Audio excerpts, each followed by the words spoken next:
오늘 마태복음 9장 14절 말씀으로 인생의 그릇을 비워라 라는 제목으로 함께 말씀을 나눌 텐데, 먼저 주변 분들과 서로 둘러보시면서 인사 나누도록 하겠습니다. 축복합니다.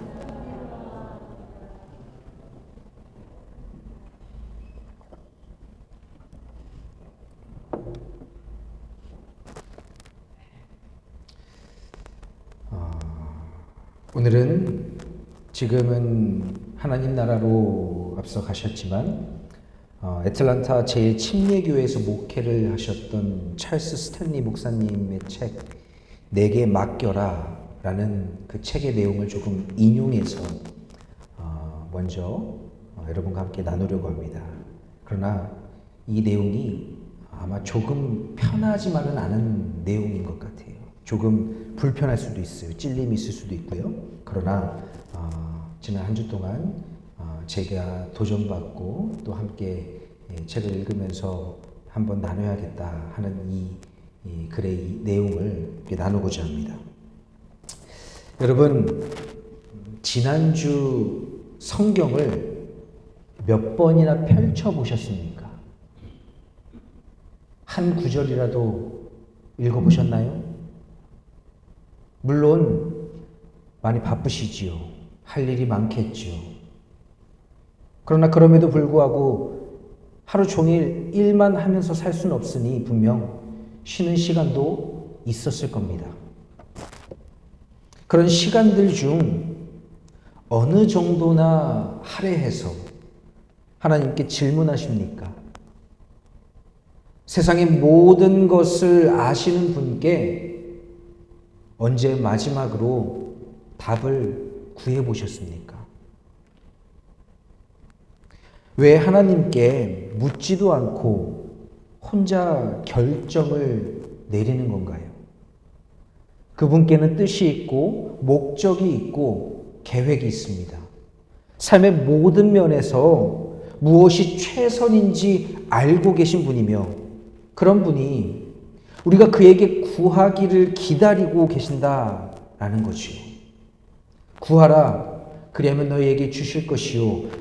찾으라, 그리하면 찾을 것이요. 문을 두드리라, 그리하면 너희에게 열릴 것이니, 온 우주의 주인인 하나님께, 그런 하나님께서 나에 대한 계획을 세우셨다는 사실을 여러분 믿으십니까? 그렇다면 내가 무엇보다 가장 먼저 물어봐야 할 대상은, 내 삶에 질문해야 할 대상은 하나님이십니다. 하나님은 나에게 최선을 다하고 싶어 하세요. 여러분, 그와 같은 사실을 믿으십니까?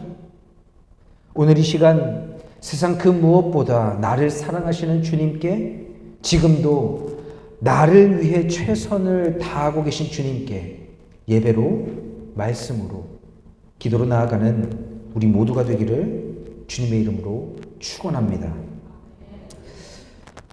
우리는 지난주 성령 강림절로 함께 모여 예배를 드렸습니다. 성령 강림절은 오순절날 마가의 다락방에 그리스도인들이 모여서 함께 예배를 드리고 기도할 때 그곳에 성령의 불꽃이 임했다. 그리고 각 사람 기도하는 각 사람에게 임한, 성령의 불꽃이 임한 사건을 의미하지요. 그때 성령이 임한 그곳을 우리는 교회의 원형이라고 말하는데, 단순히 한 장소에 모여서 예배를 드렸다라고 해서, 기도를 함께 했다고 해서 교회의 원형이라고 부르는 것은 아닙니다. 물론 그런 공간적인 측면도 있지만 성령님이 임재한 사건, 성령의 역사가 임했던 사건이자 장소이기에 교회의 원형이라고 우리는 부르지요. 교회란 바로 그와 같이 성령님이 임하시는 곳이 교회고, 성령님이 임한 나의 삶이 세상에 나가 교회가 되어야 합니다. 그렇다면 성령님은 왜 오순절날 마가의 다락방에 임하였을까요? 왜 오순절날 마가의 다락방에 모여 함께 예배하는, 기도하는 그런 사람들에게 임하였던 것일까요? 성령의 임재는 내 생각이나 내 능력, 사람의 것을 의지하지 아니하고 하나님을 전적으로 의지할 때 나타나게 됩니다. 사람의 생각이나 세상을 의지하는 일이 여러분 훨씬 쉽죠. 그리고 그게 훨씬 빠릅니다. 예를 들어 내가 뭔가 필요한 게 있으면 그것을 나에게 줄 만한 사람에게 가서 달라고 하면 어때요? 빠르죠. 내 삶에 힘든 일이 있고 고난이 찾아오고 문제가 생겼을 때 문제를 해결해 줄 수 있는 사람에게 찾아가서 도움을 요청하는 게 훨씬 쉽습니다. 그리고 결과도 빨리 나오죠. 되든지 안 되든지. 그러면 초대교회 교인들은 왜 마가의 다락방에 모여서 기도했을까요? 그들은 왜 자신의 힘든 사정, 상황, 아픔, 고난 이런 것들을 가지고 모여서 함께 눈물을 흘리면서 하나님께 부르짖으며 기도했을까요? 그들은 알고 있었어요. 하나님이 내 기도를 들으신다라는 걸. 하나님이 내 기도에 응답하신다는 사실을. 하나님이 나를 사랑하신다는 그 사실을. 하나님이 나보다 나를 더 잘 알고 계시며 내 필요를 더 잘 알고 계시다는 그 사실을. 그리고 그들은 알고 있었습니다. 하나님이 내가 기도하는 이 시간에 나를 위해 최선을 다해 일하고 계시다는 그 사실을 말이지요. 오늘은 마태복음 9장의 말씀을 통해서 우리가 교회 안에서 나아가야 할 방향, 회복해야 할 모습을 함께 나눠보려고 합니다. 여러분 마태복음 9장 14절에서 17절 말씀을 보면 이 금식에 관한 논쟁으로 시작해서 예수님이 그 논쟁에 대한 대답을 쭉 해주십니다. 17절까지. 그러면서 신랑 이야기가 나오고 생배 조각이 나오고 또 새술은 세부대라는 이런 말씀이 나오지요. 이 말씀은 우리가 잘 알고 있는 것처럼 새술은 세부대라는 말로 요약됩니다. 그런데 새술은 세부대라는 말을 왜 예수님이 하시게 되었을까? 새술은 세부대라는 이 말은 바로 금식 논쟁에서 비롯된 예수님의 답변이었습니다. 마태복음 9장 14절 말씀을 보면 이렇게 말씀합니다. 그때 요한의 제자들이 라고 말이죠. 요한의 제자들은 누구를 가리키냐? 바로 세례 요한의 제자들을 가리킵니다. 그런데 그 세례 요한의 제자들이 예수님께 나와서 예수님께 질문하는 거예요. 아니 예수님, 우리와 바리새인들은 금식을 하는데 아니 어찌 예수님 당신의 제자들은 우리가 봤을 때 금식하는 꼴을 한 번도 못 봤습니다. 왜 그렇습니까? 라고 질문을 하지요. 그런데 사실 이 세례 요한의 제자들의 한 질문은 예수님의 제자들을 향한 질문이 아니에요. 바로 예수님을 향한 질문입니다. 왜냐? 이전까지 세례 요한은 자신들이 따르는 세례 요한은 사람들의 추앙받는 사람이었어요. 인기가 많았죠. 예수님이 오시기 전까지. 그는 예수님이 오셔서 나아가야 할 길을 준비하는 선지자였습니다. 그런데 갑자기 어느 날 예수님이 등장하고 나서 세력이 기울기 시작합니다. 세례 요한을 따랐던 많은 사람들이 갑자기 예수님께로 몰려갑니다. 세례 요한의 제자들 입장에서 그 꼴을 너무 보기가 싫은 거예요.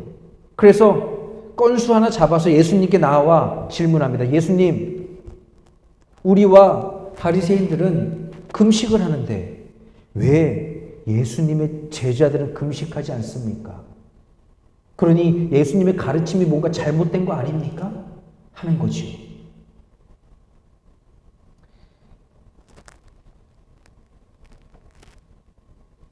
그런데 이 유대인들에게 바리새인들이란 특별히 종교 지도자들로 구분돼서 존경받고 덕망이 있는 사람이라고 인정받았습니다.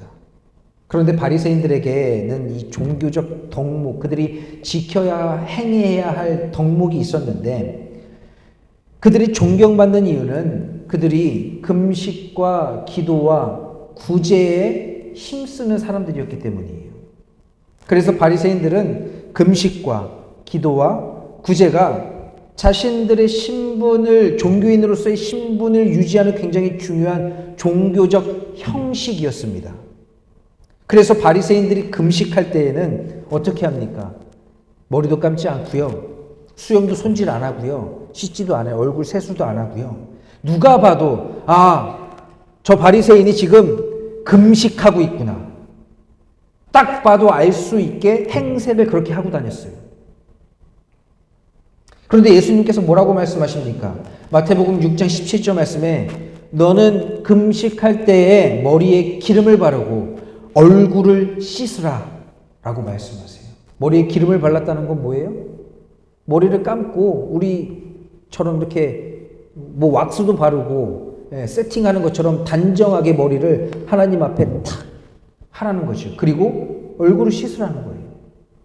그러면서 하시는 말씀이 마태복음 6장 18절 말씀에 이는 금식하는 자로 사람에게 보이지 않고 오직 은밀한 중에 계신 내 아버지께 보이게 하려 함이라 라고 말씀합니다. 사람들에게 나타낼 필요 없다. 그저 너의 하나님께 그 자리에 나아가는 곳에 집중해라 라는 거죠. 그리고 마태복음 6장 5절 말씀에 바리새인들이 어떻게 기도한다고 말씀합니까? 그들은 사람에게 보이려고 회당과 큰 거리 어귀에 서서 기도하기를 좋아하느니라 라고 말씀합니다. 기도하기를 좋아한대요. 잘못된 거 없죠. 그러나 그들이 잘못된 게 뭐예요? 사람에게 보이려고 회당과 큰 거리에 가서 큰 소리로 주여 하면서 기도하는 거예요. 누가 봐도 내가 지금 기도하고 있다라는 걸 알리기 위해서 말이죠. 그런데 또 예수님께서는 거기에 대고 뭐라고 말씀하십니다. 뭐라고 말씀하냐? 마태복음 6장 6절 말씀에 너는 기도할 때에 내 골방에 들어가 문을 닫고 은밀한 중에 계신 내 아버지께 기도하라 라고 말씀합니다.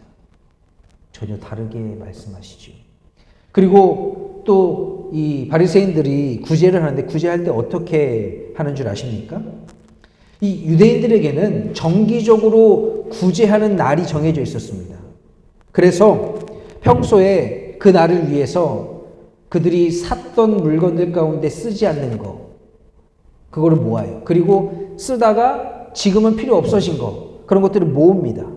그리고 그것을 수레에 싣고 가져다가 큰 장터가 열리는 곳, 회당 앞, 큰 길가, 여기에 가서 나팔을 들고 나팔을 부 하고 불어요. 그러면 나팔 소리를 듣고 사람들이 알죠. 지금 어느 바리새인이 자신의 물건을 가지고 나와 구제하는구나. 필요한 사람들은 그 소리를 듣고 그 자리로 나아갑니다.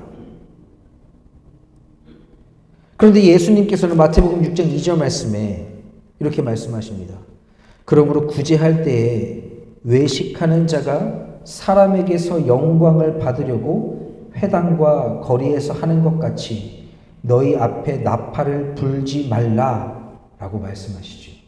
그리고 또 마태복음 6장 3절과 4절 말씀에 너는 구제할 때에 오른손이 하는 것을 왼손이 모르게 하여 내 구제함을 은밀하게 하라. 은밀한 중에 보시는 너의 아버지께서 갚으시리라 라고 말씀합니다. 이것이 모두 외식하고 형식주의에 사로잡힌 종교적 덕목입니다. 여러분, 그러나 신앙이라는 것은요, 나와 하나님과의 관계를 맺어나가는 것인데, 흔히 이 종교인이라고 불리우는 사람들의 신앙의 모습은 어떻습니까? 나와 하나님과의 관계에 집중하는 게 아니라 내가 다른 사람들에게 보여지는 모습에 집중을 합니다. 그리고 남들과 비교를 하지요. 그리고 그 비교를 통해서 자기 만족감 혹은 자기 우월감을 느끼게 됩니다. 예를 들면 내가 저 사람보다는 더 나은 사람이야. 왜? 나는 매일 기도해. 말씀도 보고 가난한 자들에게 먹을 것도 나눠주잖아. 라고 하면서 남들과 비교하면서 우월감을 느낍니다. 그런데 이 질문을 하고 있는 요한의 제자들은 그런 바리새인들보다 한술 더 뜨는 게 뭐냐면, 바리새인들은 일주일에 2번 날을 정해서 금식을 하는데 이 요한의 제자들은 자신들이 그들보다 더 우월해야겠다라는 그 열망에 사로잡혀서 하루 더 금식을 해요. 그러니까 3번 하는 거예요, 3번.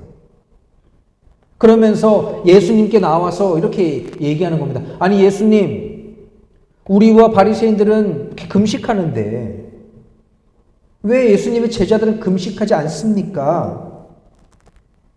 라고 묻고 따지는 거지요. 여러분 왜 그럴까요? 그런 종교인들에게, 이 형식에 사로잡혀 외식하는 종교인들에게 참된 기쁨이 없기 때문이에요. 참된 기쁨이. 참된 자유가 없습니다. 행복함이 없죠. 오히려 불행함을 느끼고 우울함을 느낍니다. 왜 그럴까요? 우리가 불행하고 우울한 것은요, 있는 것에 대해서 감사할 줄 몰라서 우울해지고 불행함을 느낍니다.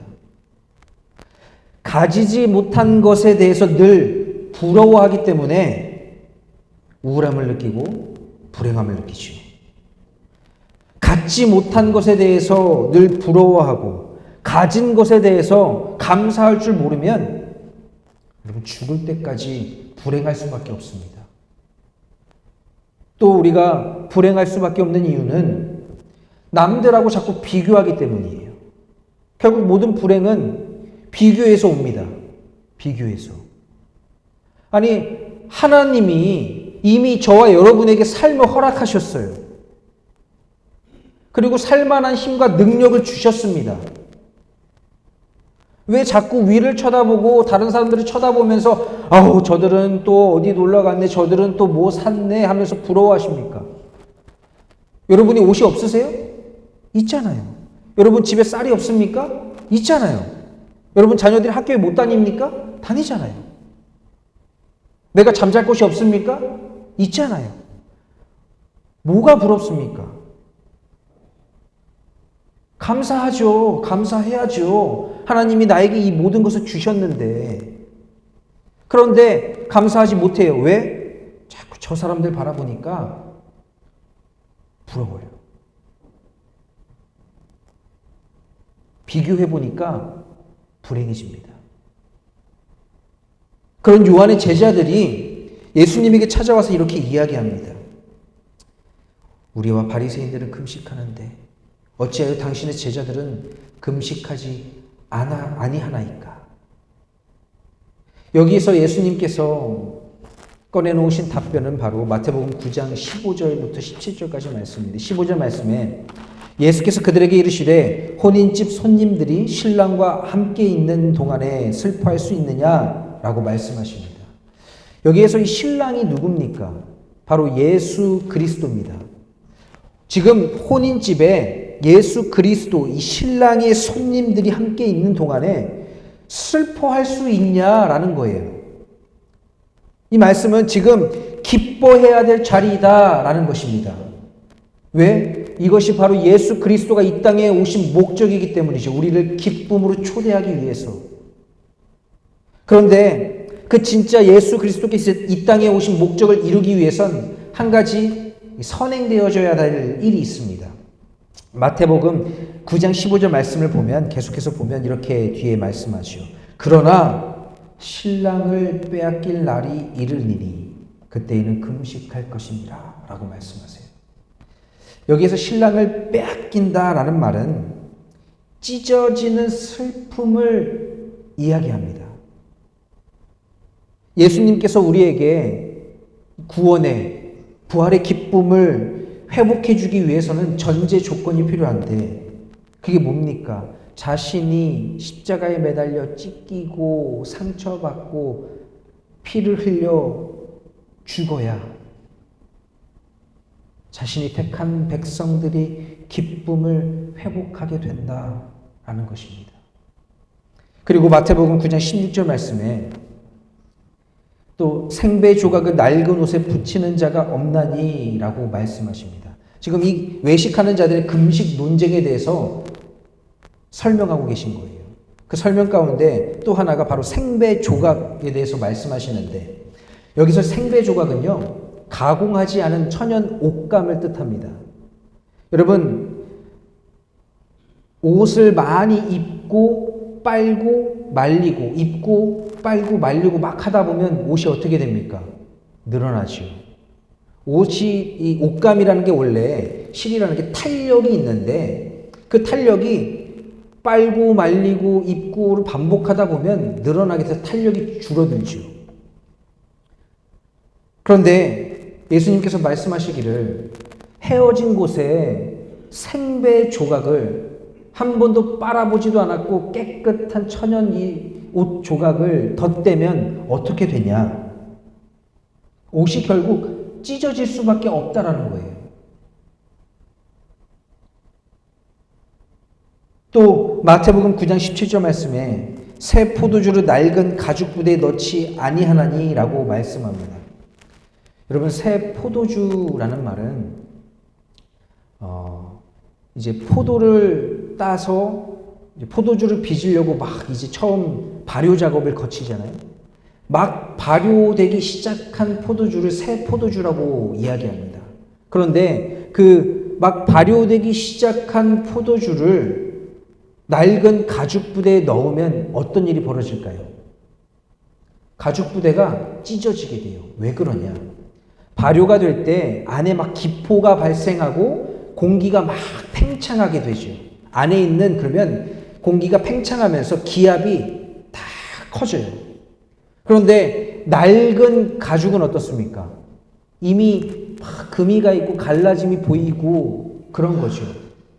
거기에 새 포도주, 막 발효가 되기 시작한 새 포도주를 부으면 결국 그 낡은 가죽 부대는 압력을 견디지 못해서 찢어져 버린다는 거죠. 그러면 찢어진 가죽 부대에 담겨져 있는 포도주는 아래로 다 쏟아지게 됩니다. 여러분, 그러면 예수님께서 왜 이토록 생배 조각, 그리고 이 가죽 부대, 새 포도주, 이 말씀으로 금식 논쟁에 대해서 대답을 하셨을까요? 그 말씀은 예수님이 비유로 말씀하신 생배 조각, 새 포도주는 새로운 복음을 의미합니다. 예수 그리스도가 전하는 새로운 복음, 십자가 그 복음.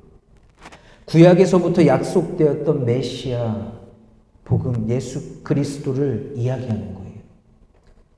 지금 그 새 복음이 너희들 외식하는 자들에게 낡아빠진 옷과 낡아빠진 이 가죽 부대의 그 틀에 새 복음을 담으면 찢어지고 터져버리게 된다는 거죠.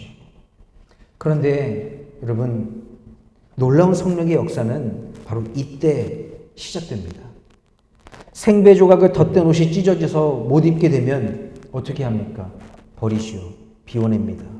낡은 가죽 부대에 새 포도주를 넣었는데 그것이 그만 터져버리면, 포도주가 다 쏟아져 버리면 어떻게 됩니까? 비워내고 버리지요. 안에 있는 모든 것이 비워질 때 우리의 욕망, 허영, 욕심, 이기심, 욕구, 이게 다 쏟아지고 비워질 때, 내 생각, 내 뜻이 비워질 때 성령의 역사가 시작된다라는 거예요. 예전에 부모님 세대가 신앙생활하던 모습을 떠올리면, 여러분, 우리라고 말하기 좀 그런데 제 부모님이라고 그럴게요. 제 부모님 세대들은 굉장히, 제가 봤을 때 제 기억에 굉장히 고달픈 신앙생활을 했습니다. 70년대, 80년대에 여러분, 한국이 얼마나 못 살았어요. 연탄불 떼고 막 쌀이 없고 그런 집이 한둘이 아니지요. 사는 게 힘들었습니다. 또 처음 80년대 이민 생활 오신 분들은 어때요? 미국에서 이민 생활 처음 할 때 힘들죠. 삶이 힘들고 고달팠습니다. 그래서 처음 이민 온 사람들이 모여서 교회를 세웠습니다. 그렇게 참사랑교회도 세워지게 된 거예요. 이민자들이 모여서. 그리고 그 교인들이 교회에 모이면 눈물바다가 돼요. 오늘날에는 막 기도하면서 부르짖으면서 찬양하면서 막 우는 모습을 보기 힘든데 제가 저희 부모님이 신앙생활하는 모습 보면 막 찬송하다가도 울고요. 막 기도하다가도 부르짖다가 막 울고요. 말씀 듣다가도 막 우는 장면을 너무나 많이 봤습니다. 물론 찬양의 은혜 받고 기도의 은혜 받고 또 설교의 은혜 받아 우는 것도 있었겠지요. 그러나 그보다 정말로 인생의 무거운 짐이 너무너무 괴로워서 예수님의 이름을 부르면서 울고 찬송하면서 울고 또 기도하면서 울고 그러면서 울면서 기도받았고 위로받았고 그러면서 주님의 손길을 체험했습니다. 그 힘 가지고 세상을 살았던 거예요. 초대교회 교인들도 마찬가지였습니다. 현실은 너무 절망적이에요. 현실은 너무 고통스러웠습니다. 주변의 유대교 교인들이 너무나 많이 핍박하고 괴롭혀서 너무 힘들었습니다. 사는 것도요, 힘들죠. 가진 것이 없어서 정말 삶이 고통스러웠습니다. 근데 더 절망적인 게 뭐냐? 내 삶이 나아질 기미가 보이지 않는다는 거예요. 미래가 불투명한 걸 보면서 더 절망적이었습니다. 그럼에도 불구하고 그들은 함께 모였습니다. 모여서 눈물을 흘리면서 찬양하고 주님의 이름을 부르면서 기도했습니다. 그때 성령님이 주시는 위로를 체험하게 됩니다. 그때 성령님이 역사하셨습니다. 사랑하는 참사랑교회 성도 여러분, 힘든 상황 속에서도 절망 가운데에서도 지금 내 삶이 뜻하지 않게 너무 힘들고 어렵고 또 앞으로 나아갈 길이 보이지 않을지라도 여러분 포기하지 마십시오. 내 생각을, 내 뜻을, 내 인생의 그릇을 비워내십시오. 내 인생의 그릇을 비워내고 비워진 그 내 인생의 그릇을 주님께 하나님께 맡길 때 내가 눈물로 기도하고 내 눈물로 주님의 이름을 부르짖을 때 여러분 그때 주님은 나를 주목하십니다. 내 인생의 그릇을 비워내고 그 그릇을 주님께 맡길 때 맡겨진 그 그릇을 주님은 사용하십니다. 여러분 낙심하지 마십시오. 주님 안에는 실패가 없습니다. 내가 주님의 이름을 부르짖을 때 내가 어려움과 고통 가운데 눈물을 흘리며 주님께 기도할 때 주님은 내 음성을 들으시고 나의 생각과 내 뜻을 비워내게 하시고 주님의 음성과 위로로 채워주십니다. 여러분 오늘 이 시간 성령님이 임하는 이곳에 성령님이 임하시는 그 자리가 우리 참사랑교회 이 예배의 자리가 되기를 원하고 또 이곳에 임하시는 성령님을 내가 만나고 또 내 안에 내주하시는 예수 그리스도의 복음을 붙들고 주님이 주시는 승리의 내일을 맞이하는 우리 모두가 되기를 주님의 이름으로 간절히 축원합니다. 함께 기도하겠습니다.